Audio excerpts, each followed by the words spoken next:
ఓం మహాగణాధిపతయే నమ. ఓం గురుభ్యో నమ. ఓం శ్రీమాత్రే నమ. పరమేశ్వర స్వరూపమైనటువంటి జ్యోతిష, వాస్తు మరియు ఇతర అనేకమైనటువంటి శాస్త్రములను మనకు అందించినటువంటి మహర్షులకి నమస్కారం. హయగ్రీవ హయగ్రీవ హయగ్రీవేతియో వదేత్తస్స నిస్సరతే వాణి జునుకన్యా ప్రవాహవత్. అరుణాం కరుణాతరంగితాక్షీం ధృతపాశాంకుశపుష్పబాణచాపాం అనిమాదిభిరావృతాం మయూకైః అహమిత్యేవ విభావయే భవానీం. శ్రీమాత్రే నమ. ప్రేక్షకులకి ఆ లలితాంబిక అమ్మవారి యొక్క అనుగ్రహం పరిపూర్ణంగా కలగాలని మనస్ఫూర్తిగా కోరుకుంటూ మనం ఈరోజు గురువు వక్రత్యాగం అవుతుంది అంటే ఇన్ని రోజులు వక్రించినటువంటి గురువు 5వ తేదీ నుంచి వక్రత్యాగమై మే 15వ తేదీ వరకు వృషభ రాశిలోనే ఉంటాడు. దాంతోపాటు గురువుకి కోణస్థానంలో కేతు ఉన్నాడు. సో నవపంచక స్థానాల్లో గురుకేతువులు ఉన్నప్పుడు ద్వాదశ లగ్నముల వారికి లేదా ద్వాదశ రాశుల వారికి ఏ విధంగా ఉండబోతుంది, ఏ విషయాల పట్ల చాలా బాగుంటుంది, ఏ విషయాల పట్ల జాగ్రత్తగా ఉండాలి, ఎటువంటి పరిహార మార్గాలు చేసుకోవాలి, అదేవిధంగా లగ్నము జాతకం లేని వారు కూడా ఈ గురుబలం పెంచుకోవాలంటే ఏం చేయాలనేటువంటి విషయాల్ని మనం ఇప్పుడు తెలుసుకుందాం. అయితే ఈ విషయాలు చెప్తుంది నేనైనప్పటికీ కూడా చెప్పిస్తుంది సాక్షాత్ లలిత అమ్మవారిగా భావిస్తూ ఒక్కొక్క లగ్నం గురించి తెలుసుకుందాం. కర్కాటక లగ్నము, కర్కాటక రాశి. కర్కాటకం వారికి కనుక చూసుకున్నట్లయితే ప్రధానంగా మీకు గురువు ఇచ్చేటువంటి మంచి ఫలితాలు ఏమిటి? గురువు వక్రగతి, వక్రత్యాగం అవ్వడం వల్ల అంటే సంతానము, ఎప్పటి నుంచో సంతానం లేదు అని అనుకునేటువంటి వారికి సంతాన సంబంధించిన విషయంలో కొన్ని శుభవార్తలు వింటారు. రెండవది రాజకీయంగా ఎదుగుదల, మరియు ఏదైనా కొత్త ప్లాన్ వేస్తున్నామండి, పలానా ప్రణాళిక వేస్తున్నాము, ఆ ప్రణాళిక సంబంధంగా ఇక్కడ మనకి ఎలా ఉంటుంది ఏంటని కొంతమంది సంశయిస్తూ ఉంటారు. సో ప్రణాళిక సిద్ధిస్తుంది.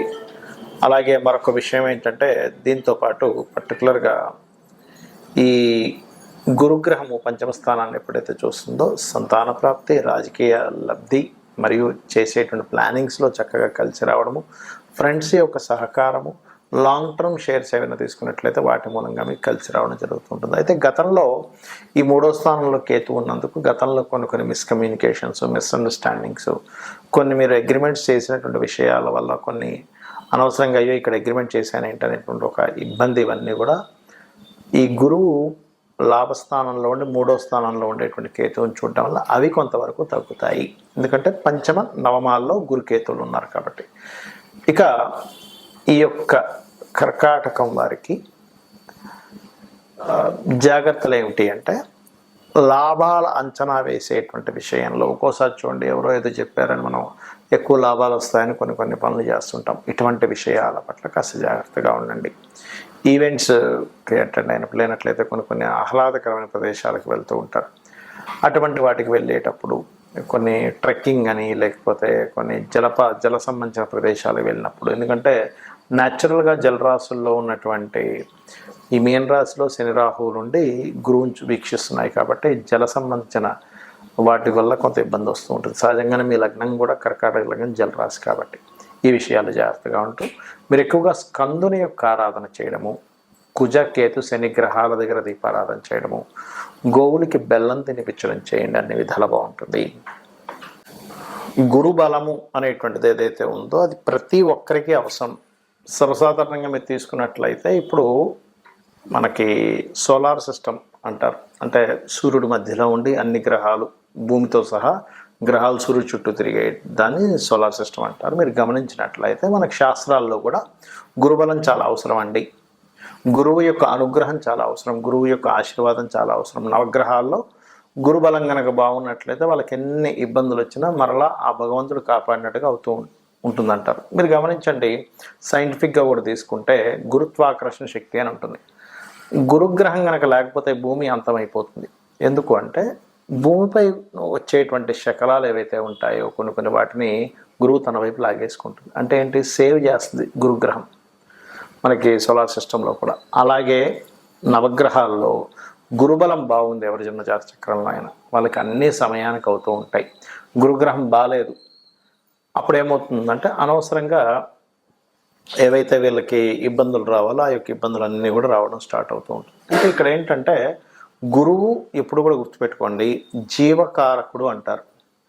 జీవకారకుడైనటువంటి గురువు ఎవరైతే ఉన్నారో అతను మంచి పొజిషన్లో ఉండడం ఒక ఎత్తు, మీ లగ్నానికి శుభుడో పాప అయ్యారా అనేటువంటిది ఒక ఎత్తు. మీ లగ్నానికి శుభుడు అయ్యారనుకోండి మరింత ఎక్కువ శుభ ఫలితాలు వస్తాయి. అంటే శుభ ఫలితాలు అంటే ఎలాంటి శుభ ఫలితాలు వస్తాయి అంటే, చాలా ఈజీగా మీరు ఏదైనా దేవతా సంబంధించినవి చేసుకుందాము, ఒక సాధన చేసుకుందాం అన్నప్పుడు సరైన మార్గంలో మీకు ఆ సాధన మార్గం దొరకడము, గురువుల యొక్క అనుగ్రహం, గైడ్ చేసేవాళ్ళు సరైన వాళ్ళు మీకు దొరుకుతారు, గైడ్ చేసేవాళ్ళు మీరు ఏ రంగంలో ఉన్నా కూడా. అదేవిధంగా సంతాన ప్రాప్తి, పేరు ప్రఖ్యాతలు రావడము, ఆధ్యాత్మికంగా మంచి పురోగతి ఉండడం అనేటువంటివన్నీ కూడా ఇక్కడ మీకు గురువు బాగుంటే వస్తుంది. అదే కనుక గురువు బాగోలేడు అప్పుడు ఏంటి అంటే సరైన గైడ్ చేసేవాళ్ళు దొరకరు, మీకు మిస్గైడ్ చేసేవాళ్ళు ఎక్కువ దొరుకుతూ ఉంటారు మీ లైఫ్లో. అలాగే సంతానంతో కొంత ఇబ్బంది, సంతానానికి సరిగ్గా ఎదుగుదల లేదనేటువంటి ఇబ్బందులు ఇవి ఎక్కువగా కలుగుతూ ఉంటాయి. మరి అలాంటప్పుడు ఈ గురుబలాన్ని మీ లగ్నం తెలిసినా తెలియకపోయినా పెంచుకోవాలంటే ఏం చేయాలి అంటే, సింపుల్గా గురువు యొక్క ఆరాధన ఇది రకరకాలుగా ఉంటుంది. మీకు మీ యొక్క అజ్ఞానాన్ని తొలగించి స్పిరిచువల్ వేలో మీకు ఎవరైతే సరైనటువంటి మార్గాన్ని నిర్దేశిస్తారో వాళ్ళని గురువులు అంటారు. మీకు ఉపాధ్యాయుడు వేరు, అంటే టీచర్స్ వేరు, గురువులు వేరు, రకరకాల ఇది ఉంటుంది. మీరు ఒక్కొక్క దగ్గర నుంచి నేర్చుకునేటప్పుడు సర్వసాధారణంగా అందరూ ఏంటంటే మా గురువు గారిని వాడేస్తుంటారు వర్డ్, కానీ కేవలం అజ్ఞానాన్ని తొలగించి ఆధ్యాత్మిక మార్గాన్ని సరైనటువంటి మార్గంలో మీకు వెలుగుని చూపించేవారు గురువు అవుతారు. అయితే ఇక్కడ గురుబలం పెరగడానికి ఏం చేయాలి? సర్వసాధారణంగా శనివర్గ లగ్నాలు, గురువర్గ లగ్నాలు ఉంటాయి. శనివర్గ లగ్నాలు అంటే మనకి వృషభము, మిథునము, కన్య, అదేవిధంగా మకర, కుంభాలు, అదేవిధంగా తుల కూడా శనివర్గ లగ్నాలే అవుతాయి.